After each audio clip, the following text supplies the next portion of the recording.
Welcome everybody to Jackson Podcast, everybody. Okay, whether you're driving, making dinner, on a plane, a train, boat maybe, or just chilling by a pool somewhere, thank you for your company. Really appreciate it. My guest today is someone I have admired on many levels for a number of years. Her mental strength and approach to life is something I believe we can all learn from, as well as her approach, of course, to physical health and well-being. She is a best-selling author, a TV presenter, and a true philanthropist. I am honoured to have as my guest today the second most famous piper after the Pied himself. Yes, the one and only Katie Piper, everybody. Come on.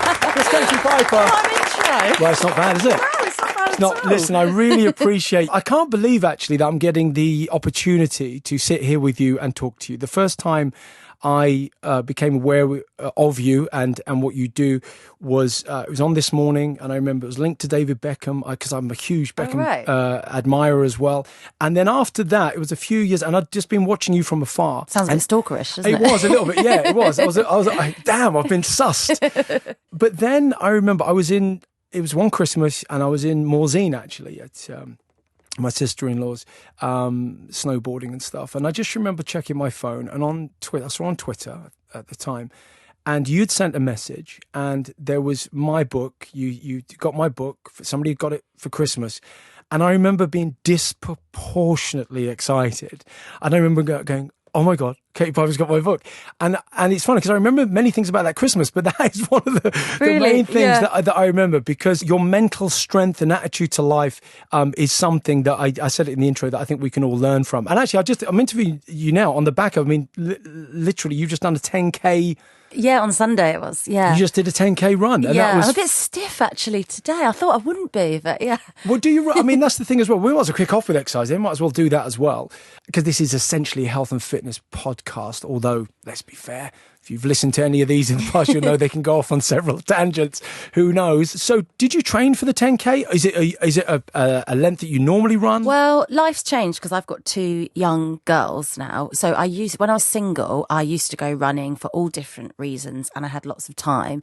Now I don't have lots of time. So I'm literally HIIT training in the lounge on the carpet. So really? I didn't do any running for this run, but the competitive person in me still wants to get a decent time. So we did run for the 10K. We didn't kind of walk. Oh, did you? And so were you aiming for a time? Well, annoyingly, I wanted to get an hour, and I got 1 hour and 4 minutes.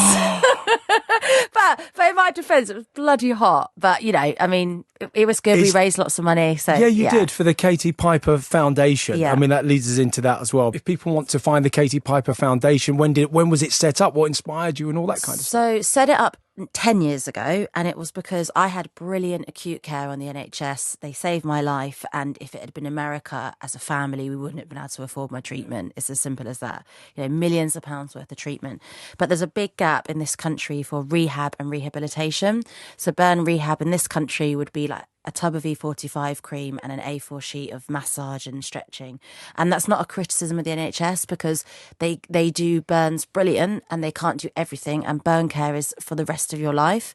So I researched it myself, and I found treatment abroad. Everyone thinks it's America or LA, something like that. It's France. Burn care in France is second to none. And I went to a scar management burn rehabilitation centre and had brilliant results. So because I had this amazing platform of the documentary, lots of people recognised the exterior of my parents' house where I was living, small village, everyone knows everyone. And they started posting like £10 notes through the letterbox to help me to pay for treatment. Oh, wow. Yeah, and I thought, I can't take this money because, I've had amazing treatment. Or I didn't say that, my mum and dad said that, you can't take this money. So we thought, okay, and the money didn't stop, because then I went on to write books, so people were sending checks. So we set up a HSBC bank account, and we got it charitable status, and we just put the money away. And then when I started to meet more contacts and I became more confident myself, we set up this charity to initially fund people to go to France themselves and have the same rehab. And then it escalated, and we said we want to set up a centre here in England that people can go to. And it's very hard when you try and do anything, especially when you're not a doctor yourself. A lot of critics, a lot of red tape. NHS is a massive animal to try and if you're trying to make change as well, people really critique you. And we set up the centre in January this year. It's in Liverpool, and we have patients in there at the moment. We did a pilot year last year with some acid attack survivors, and we've published our results in a medical journal. We now own a medical journal ourselves. Wow. Yeah, so we have scientific records. It's just going so well. It's brilliant. It's funded. It's there. And we did it. And already it's an incredible legacy. A lot of people don't understand what it takes to create something like that. Many people have an idea. They say, oh, I'd love to set up this. I'd love to do that. But actually, a lot of people talk. Oh, it's exhausting. A lot of people talk. Yeah. They very few actually do what it takes to get something like that up and running. And when you see it now, I mean, I love what you do. I mean, I disproportionately think it's amazing. And however I can personally support, I'll do my level best to. When you go in there, when you opened it, I mean, how did you feel on the day? Do you know the awful thing, right? It's been 10 years to make it happen. On the opening day, I was in hospital with sepsis. Really? Yeah. I got really ill, and I was just working loads, and I ignored some symptoms that was a UTI that went to a kidney infection. And this is how bad I am. I actually collapsed until I went into hospital. And then by then, the kidney infection had gone into my blood and I had sepsis. So I was just on WhatsApp talking to everybody. Wow. But it doesn't matter, because actually it's not about me, because I've had my recovery. I've been really fortunate to have support of people. And for me, it wasn't about a legacy of what happened to me. It was about, I know there is life after burns and scars.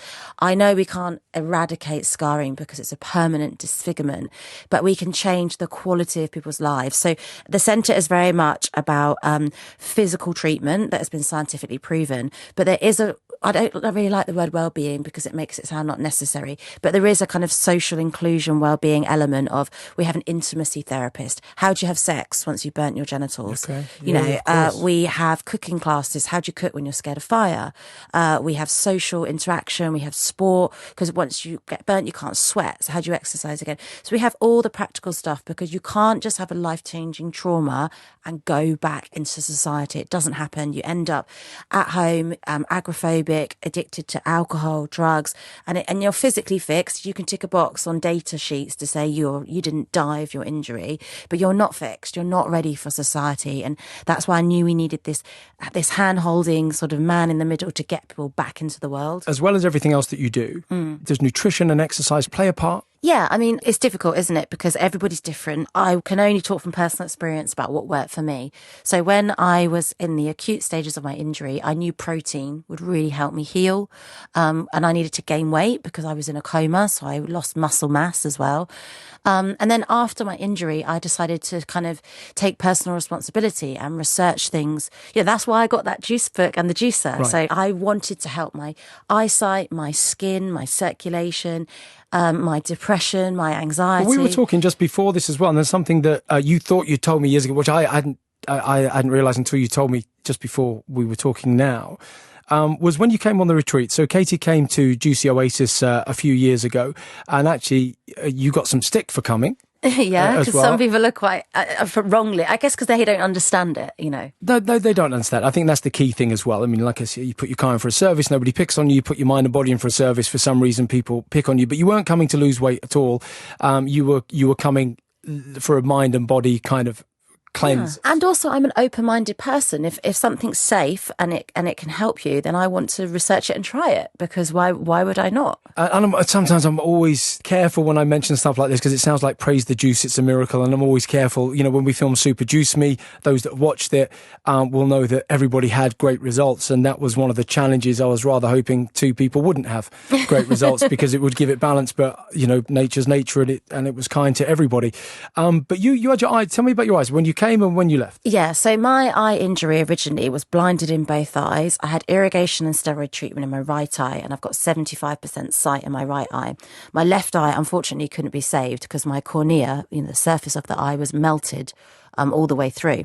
So further on in my recovery, I had a transplant from a donor, and then I had stem cells from my good eye put into my left eye so that I wouldn't need rejection drugs forever. It's incredible what they can do, isn't it? It's so fascinating. And again, incredible. I researched that. I found somebody, because it wasn't available on the NHS. I went private for that. And the rejection drug's called cyclosporine, and one of the side effects is infertility. And I had to be on it for 2 years. So, if you're on it for 3 to 6 months, that's the side effect for infertility, and I was 2 years.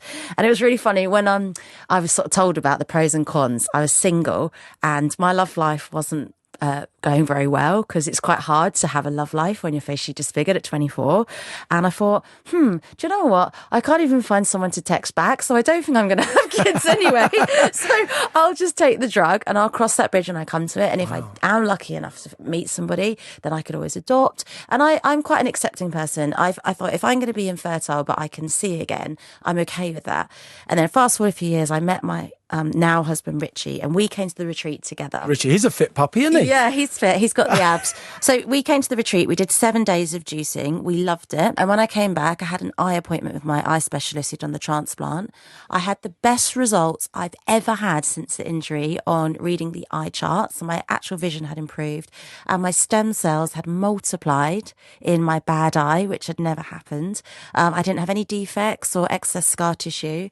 And I was just like, wow, that's amazing. And the other women on my retreat was Rosie, the editor of Hello. Oh, yes, Chrissy, Rosie Nixon. editor and Chrissy of Hello. Reeves. We all fell pregnant the exact same time. Our children are all the same age now, and I didn't have any fertility treatment at all, and I fell pregnant naturally. You know, I thought the odds were stacked against me, so we were like, let's start trying now because it's going to take years, and then I got pregnant straight away. So that's all your fault. Yeah, so Bella's my fault. Yeah. So there you go.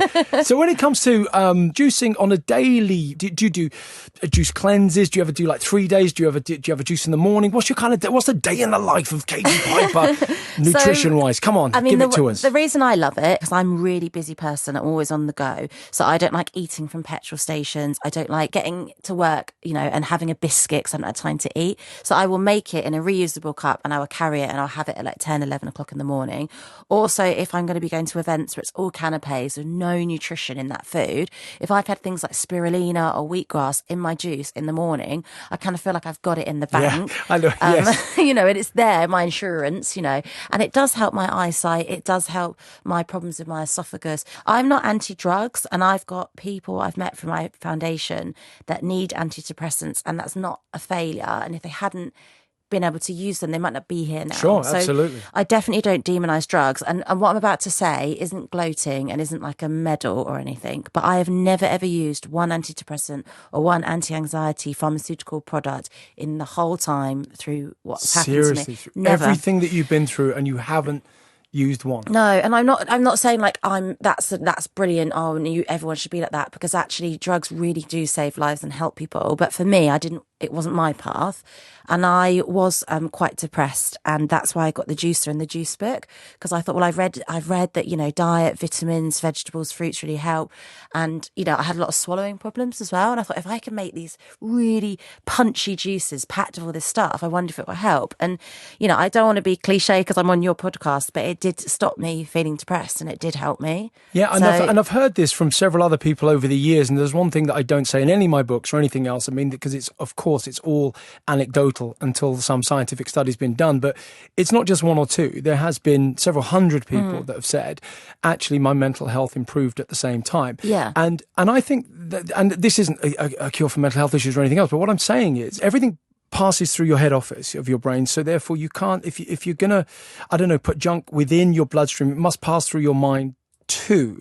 So I think there's a definite mind-body connection. Definitely. And talking of mental health, now we're on this subject quickly, because I don't really know your opinion of it, but I'm going to give you mine really quickly, is that I don't really understand where we're at, in the sense that when we talk about physical health, everybody thinks it's something positive straight away. Right. And when you talk about mental health, people think it's negative. And we all have mental health, and we all have physical health. Mm-hmm. And if I stub my foot one day, that doesn't mean that bruise is there forever. Mm-hmm. But for some reason, when we stub our brain, essentially, people say, well, that means you now have a mental health issue. No, hang on a second, I haven't got a toe issue. Why don't you call it a toe issue, but you call it a mental health issue? And I think we're not doing ourselves any favours, is what I would say. And I'm not saying there aren't huge issues, and I'm not anti-drug like you. I mean, in fact, without the pharmaceutical industry, I would be dead. I mean, there's no question. Yeah. I mean, there's no question of that. And the terminology that you use, along with actually your crush, Piers Morgan, in fact. Oh, God. We're going there. Well, we are. Well, just saying, no, because he uses an expression of mental strength, which I actually really do like. And you have always used that expression. Yeah. And I know it's quite controversial, but how can we ever help somebody unless they're willing to at least have a bash at helping themselves? What's your opinion on where we're at the moment with this issue? Yeah, well, I mean, first of all, it's so bad that we're tarred with that brush when we talk about mental health problems, because then it just goes back to sort of centuries ago where we don't discuss it and it's all like shameful and hidden. But also, I believe in a multidisciplinary approach to everything in my life. Okay. If I take somebody through my charity in a car accident with their family, all their family die and they survive with 80% of their body burnt, who is anybody to say, you're not mentally strong because you took antidepressants? I'm sorry, if that person wants to take or needs to take antidepressants, plus a healthy diet, exercise, burn, rehab, recovery, to get their life back, I have huge amounts of admiration for that person. And it's whatever it takes for you to get to a good place in life is brilliant. You know, so equally, I don't expect one thing to work for me. So I try all these different things. And when people interview me, it's like, it's an annoying pedestal to say like, you're inspirational, you're amazing, you had mental health problems, and what's your advice to people now? It's like, no, mental health is in each and every one of us, and it's a roller coaster, and it's up and down. And you know, you don't suddenly say, I cured my anxiety. You know, I've been more anxious than in some periods of my life than in other periods, and it comes back and it goes away, and I learn what spikes it and I learn how to manage it. And that's the ongoing journey. And placing an expectation on a cure or something no longer being here is kind of a false expectation, you know? So I think it's how we sort of talk about it, and not being too strict about it. Because when you get strict about something, people are then scared that they can't talk about it because they'll say the wrong thing. And there is no wrong thing if you're having an educated, constructive conversation about something. No, and we are in a position now, though, that whereas, I mean, some people express that the snowflake generation is what they're calling it. Whereas you came up with an example there where somebody's in a car crash, all of their families got wiped out, 80% burns. They might need some antidepressants. You know, let them live. Let them have whatever they want. Is it the same as somebody who's sitting in their penthouse who's got offended by somebody who said something on Twitter? I mean, I don't know. Like, there's a level? Are they in the same position? I'm not saying they might be. It's all subjective. It's all how somebody feels. But it's one of those that how do we build mental strength? Everyone's problem is relative, right? I can meet somebody who burnt their wrist on the oven and it's very small, but it genuinely, the impact on their life is huge for them. And that's relative to them. And who am I to say, I'm more burnt than you, my life's harder than you? I hear that. I do hear that. There's always someone worse off. There's always someone with another reason to say they're more entitled to be more miserable than you. But years and years ago, when I first had my injury, there was nothing in this country that I could relate to. You know, Simon Weston, amazing guy. Yeah. I've met him, phenomenal. But an older male with a military background didn't relate to me, you know, 24 years old female. And I remember the only stuff I could find online was American, and it was American forums. And people's username was the % they were burnt. It was so negative, right? And it was like, I'm more miserable than you. I've lost a leg. Well, I've lost a finger, and my life's so It's like the Monty Python sketch. You won't remember it. You're far too young. But yes, it's who sunk the lowest. Yeah, and I was just like, wow, is this my future? Is this life? And that's one other reason I wanted to set up the charity, because I was like, it's not about who's got it worse. It's about how we can move forward and help each other move forward. And what is life after burns? Surely, what was the point in saving our life if this is it, you know? But it's such a holistic approach you have up there. Like you said, it's 10 years ago you set up the foundation. It takes incredible vision to set up something like you have. And like I said, I can't wait to see it. So Belle is now how old? She's 5 now. Yeah, so she's at school. And then P is 17 months. 17 months? Yeah, so she was born Christmas before last. So I call her a baby still, but I suppose she's a toddler now. Toddler now. What point does it, what point does it change? Well, I don't know. Because she's my second, I want to keep her a baby. When does a van become a lorry? That's true. No, these are these are big debates. These are huge debates that we need to have. And I don't know what the answer is. I mean, food-wise for your kids, are you strict? Well, I don't know. Am I strict? No, I just want them to have a healthy life and live long. I mean, my kids aren't allowed fizzy drinks. We don't really have processed food. But some people would say that's really strict. I mean, it isn't. No, I just think it's normal. I think, but it isn't. You see, me and Kate are amazed when we see I mean, 1-year-olds, and they're putting, McDonald's in their mouth, and they're putting no. and making it, have a little drink of my Coke. It won't do them any harm. You're like, what? I mean, we don't have it in the house for it to even happen like that. But the problem is, once they go to school, they go to like kids' parties and stuff. Of course. Yeah, but then Belle's really funny. Like, they'll bring out the Domino's, and Belle's like, "We don't eat pizza. There's nothing for me." And I'm like, "Shh."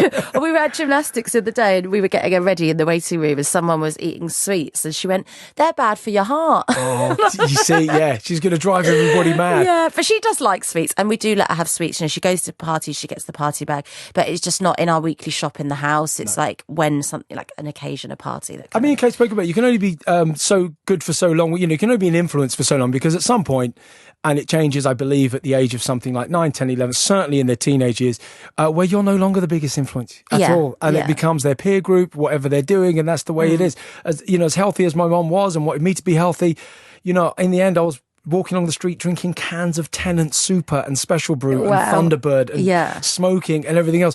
And of course she was mortified. That wasn't to do with bad parenting. She was the best parent in the world. I mean, I'm biased, but she was the best. So therefore it's one of those things. So you can only try and do day to day what you can. Yeah, I think for me with children, it's trying to introduce their palate to all the different foods out there. So they develop, like I actually love fish. I love veg. It's not like a suffering thing. I do love chocolate, and I do eat chocolate because I train, and I do like to have a gin and tonic, and and I do that. So I don't really deprive myself. So I just want them to like and try all these foods, and then they're both sporty, even the 17-month-old. Really? Yeah. I mean, Belle is like, I think she could definitely be a runner. She's tall, she's got long legs. She came first in the sprint race at Sports Day, first in the obstacle race, and second in Egg and Spoon. Which is good, but isn't it these days though, don't everybody gets a participation medal? So they have to cheer everyone. They can't cheer individual name. Oh, that's not happening. I'll tell you this now, little JJ gets in a race, sod everyone. I'm cheering on the little fella. I'll tell you that now. Look, people will hate me for this, and it's okay. Like, I don't, being liked isn't my aspiration by everybody. But with my daughter, I want to prepare her for real life, and real life is competitive. There is failure, and failure motivates you for success. So, the adult world and the professional world isn't equal. I mean, any truly successful person would argue you cannot have success without failure. It's impossible. No, in fact, the more you fail, I mean, people say it's just a new distinction of how not to do something.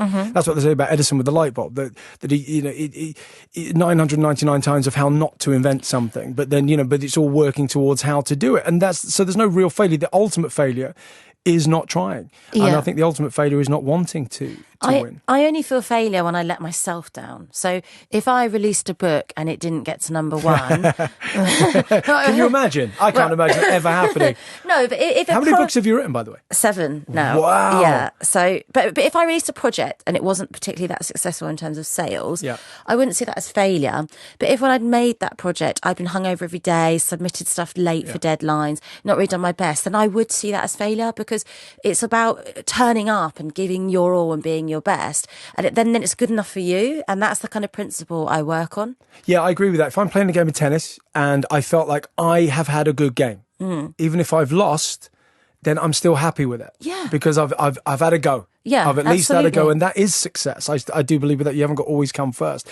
Question that some people have every time I talk to anybody who looks as fantastic as you do, Katie. So, well, you've had a couple of kids, and then they go, "Were you a springback?" They call them springbacks. Were you a springback? Is there such thing as that? No, I've just made it up. Yeah. So but I'm sure we can get it off the ground. No. Anybody listening, were you a spring? Because some people just spring back. No, absolutely not. Okay, I had 2 cesareans, right? So I've got the little like kangaroo pouch thing on my stomach. I've got abs on the top bit of my stomach, and just kind of like a scar and a bit of wobble on the lower bit. And I don't know. I mean, for me, I put on about 2-3 stone, and I'm 5'1", I'm short. And I definitely didn't spring back. I had to sweat hard. I'd go running. I do HIIT training. I had to cut out alcohol. It was a slog to lose weight. It was a boring slog. And it's not that I think, being a different body shape or size is a negative thing. I had a whole walk-in wardrobe full of designer clothes that was size 8. So I was not getting rid of those clothes. Okay. I gained a shoe size, and I have a lot of Jimmy Choos. So I was like, I'm not getting rid of those shoes. And I wanted to get back to what I was, to what I felt comfortable at. And it was really hard. And that was after both births? It was harder after the second because... Right, people say that. Yeah, actually. things like my back widened and my hips widened. And so it was definitely more difficult. But, I'm 35 now, and I look at all these young people's Instagrams in their 20s, and their bodies are amazing. Like this fashion of this big, beautiful pert bum and this tiny waist. And it's like, naked, I don't look like that, and I don't have the best body, and I don't have an Instagram body, but I'm all right. Clothed, I look all right. But we we also need to acknowledge, and I think we all do, anybody who really has been around for a while, that even people on Instagram don't have Instagram bodies. Yeah, there is that. Because when you go to events, you don't recognise anyone because it looks so different in real life. You just go, hang on a second. Yeah. I thought you looked like that. And we don't. And I think Instagram is everybody's caricatured version of themselves. And people pick on people for it. But my argument is this: all photographs are lies. So when you see a group of people lying by a pool, this, that, and the other, just reading, nobody's smiling at that point, and then says, "Oh, should we take a photo?" And then everybody immediately, and forget Instagram, just generally, all photos in history. And it's all different trends, isn't it? Because bums are like a big thing now. And I will look at pictures, and it's ridiculous because it doesn't really matter. But I'll think, oh my God, my bum's a bit of a flat, saggy granny bum, and I can't do anything about that because I train all the time. I eat really well, But it's just like my bum also has got me through some incredibly difficult situations, and I could be dead, and I'm not. And I should celebrate my bum. And that is the thing. It's about tapping in. I think this is a really important point that all of us are guilty. All of us have body hang-up. I don't care who you are. Everybody has a hang-up of some kind, and it's just trying to tap in to, as corny as it is, to kind of love all of ourselves. In other words, to say, do you know what? I'm doing the best I can. This is good. I mean, I'm 50 now. I don't have the same body I had when I was 30, and it really frustrates the life out of me because you do exactly the same stuff that you did before. And but you're more confident older, and don't it's you not think? the same. Oh, yeah, because I think you are. Because you've got acceptance. I think and also you want to rewind your life at that point, because then you go, if I knew now. I mean, who is it that said, youth is wasted on the young? But it's true. Whenever I meet anybody who's 25 or 30, I say, are you not waking up every day going, I'm 25? Like, I don't care what else is going on in my life. I'd be running around going, hey, have you heard the news? I'm 25. Yeah. But of course, at 25, you don't, because you feel differently. And I mean, for me, I look at it this way. My body's been through the ringer, right? I've been blinded. I can now see. I've swallowed a corrosive substance. I can still eat. I've got my own digestive system. I've been in a coma. I've had 2 children. And I'm here. So I can't criticise this vessel because it's come back from so many things. It's been through so much. And if you start to, do you have any techniques? I mean, because we all do you have anything that you immediately say to yourself? Or do you just not even bother going there? Well, I do. And it's more centred around beauty, because actually when I feel inadequate or I feel the ugliest in the room or whatever it is, I think, but it's just an opinion. It's just, people are just sheep, and it's like fashion. People wear flares. Oh, we'll all wear flares. 10 years on, I can't believe we wear flares. We're just dictated to. We just follow. And it's just like art. It's an opinion. It's a perception. It's the emperor's clothing. And it's bullshit. Like, who is anybody to say I'm ugly? What is ugly? What is ugly? It's all so subjective, and yet we do. And we are our own worst critiques, and that is the challenge with all of us. So although we say, who else is to say that I'm ugly, but actually it's us that are doing it. It's us that it's the inner commentary. It's the inner commentary that drives us mad. I'm not good enough tape. But you look at Love Island, right? They're all gorgeous, right? And then after a few days, people get bored of each other because there's not enough. They need more. And then in Love Island, their status is taken away. You mean they need more than thinking that Rome's in Barcelona? You mean I'm just like, they need more than that going on. But again, Love Island was meant to get a bit more diverse in terms of body shapes and this, that, and the other. And I think they might do next year. I'm unsure. But again, it's like if that program chooses to do that, then they should be free to do that. Not everything should conform to everything because somebody wants everything represented. It's exhausting. It's exhausting. Otherwise, it's impossible to represent everything anyway. I mean, that's an impossibility anyway. Yeah. So at what point you're going to upset somebody? And that's just the way it is. And like most people, look, we like looking at pretty people. People like looking at pretty people. That's just the way it is, right? It's up to you with what resources you use, right? So when people go, social media is really bad, I'm like, no, it's not. People earn a living off social media.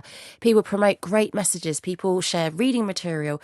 It's up to you. It's personal responsibility. Well, it's like saying television's bad, isn't it? It's like saying any medium's bad or newspaper or anything else. It depends on how your own mental filter is working through it. And that's what it is. And like I said, we're all a little bit guilty of it. And it is frustrating not being able to do the same things or look the same, or your skin's not the same as it was and everything else. But yet equally, I'm not covered in psoriasis anymore. So every day I should be waking up going, Yeah. I would have dreamt of this. But now I look and think, oh, well, that's slightly slaggy, instead of going, well, it hasn't got psoriasis on it. But your comparison is your choice. Correct. So, I like that. I'm never going to compare myself to a Victoria's Secrets model because I was never at that starting point, and they haven't been through what I've been through. So they're not running my race. It's kind of irrelevant. It doesn't even exist in my world. And there's nothing more attractive, would you say? And anybody listening now, it's one of those things that, can you imagine if all you get from this podcast, you've got nothing else from it, that actually at the end of it, you just stand a little taller.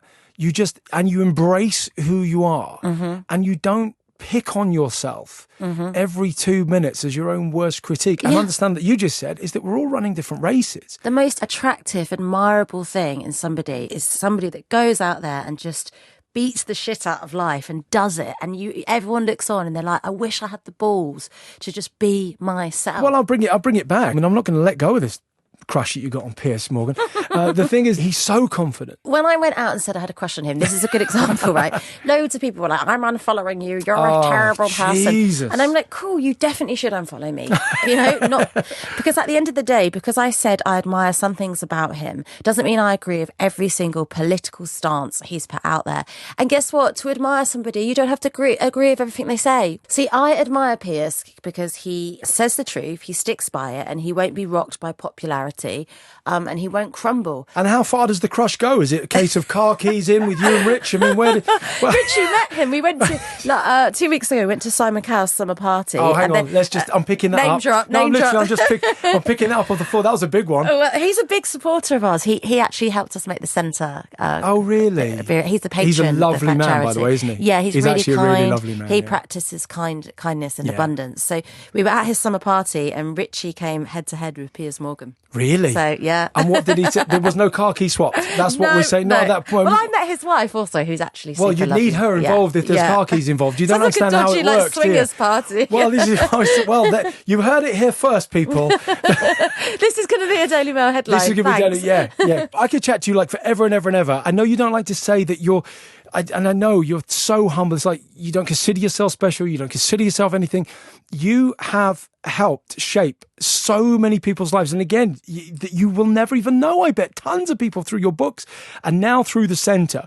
But is there anything left? What other goals do you have? What's in the future there? What are you looking at? More books, more TV, more this? What are your goals? Do you still have a lot of goals? Yeah, I mean, I suppose my personal goals, I'm really fortunate that my passion has turned into a career. So my personal goals almost cross over into my career.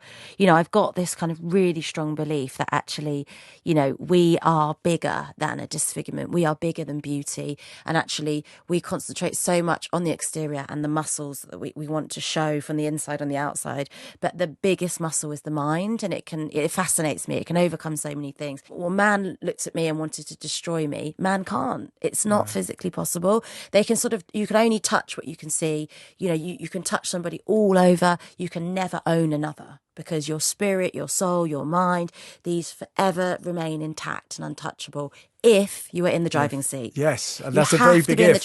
Don't co-pilot. Don't go sit at the back and be a passenger. Don't be submissive. Don't get off and change flights and sit in the airport. Be the pilot the whole way, even when it's bloody hard to be the pilot. Just hang on in there at all costs. Yeah, through the turbulence, through everything. Just don't falter. And that is superb advice, because a lot of people they think they want to be the passenger, but you don't. And if you don't decide, your day will go away from you. This is what I think. I think every day is unique. That's how it is. And today will never happen again. Whatever today's date is that you're listening to, you will see it 90 times in your life if you're lucky. And the first 5 times you see it, you're dribbling. The last 5 times you're dribbling too. So there's a prime time, whatever today is. So you have a choice when you wake up right now, and the choice is how am I going to dictate today? So am I going to let it control me, or am I going to control it? And it's an old thing. Jim Rohn said, unless you design your day, somebody else will design it for you, and they're more than happy to design it for you. Yeah. And they will. So that's pretty much what you were just saying too. Bucket list fun stuff. Is there anything in particular you go, I'd like to do that? I don't have all these kind of like, I'd love to skydive, I'd love to go to Thailand, because if I want to do something, I just do it. Yeah, I don't just say one day I'll travel the world. No, I just start traveling the world. With my work, I've traveled the world. I don't really want to jump out of a plane, but it's great. Is it? Have you done it? I did it on Mission Beach over in the Great Barrier Reef. I'm not I'm not against it, but it's not a burning desire. Sensational. You know, I love physical challenge. So every weekend I do park runs with my kids. I sign up to charity stuff. I just go and do it. If I have a desire for something, I don't think about it or wait for somebody else to initiate it. But I suppose the thing for me that I want overall in life is I want burns and disfigurement to get at a level where we are with race, with gender. We see someone in a wheelchair, we don't really point and stare. It's not even a discussion. We just know why they're in a wheelchair. So if it could just become that with burns and disfigurement, and if it wouldn't be like when I first got interviewed back in 2008, people were like, what are you going to do now for a living? I'm like, probably be a CEO. I can do anything. Nothing's changed. Yeah. Like, why are we just? You're a weirdo. What am I going to do? Like, this is ridiculous, isn't it? You know, why can't we get? And we have got to that point in equality in lots of other minorities. So I would love to see that, and I would love that girls that do get their faces effectively melted in 10, 20 years' time don't have that kind of death sentence hanging over them where they won't have children, they won't meet somebody, they won't have a high-flying career. Of course they will. Yeah, and it is wonderful when something happens that's so horrific and something so ridiculously positive comes from it. Christopher Reeve would say that it was important for him to have happened what it was. Michael J. Fox is the same. Michael J. Fox said he would never give up having Parkinson's for all the tea in China. Yeah. And when you read these people's books, they're so inspirational, and your books are so inspirational because they all sing from the same hymn sheet. Because if it hadn't happened to you and it only had happened to someone else, this centre wouldn't be alive. Those 7 books wouldn't be out. No, and they wouldn't. I know you're going to disagree, but I'm telling you now, there wouldn't be. There are only a group of a certain person that grabs hold of this and it becomes their vocation. And then the kind of person that thinks the way that you think, which is unique as well, that are balanced the way that you're balanced. And I think this is the beginning of the centres as well. This is one centre, but I think, and like I said, I can't wait to get up there at Liverpool. So anybody listening, Katie Piper Foundation, just look, throw what you got at it. It's a fantastic cause, to say the least. Support, read the books, and, help Katie achieve her many, many goals. So thank you very much for joining. It's Katie Piper, everybody. Come on, Katie Piper. Thank you very much indeed.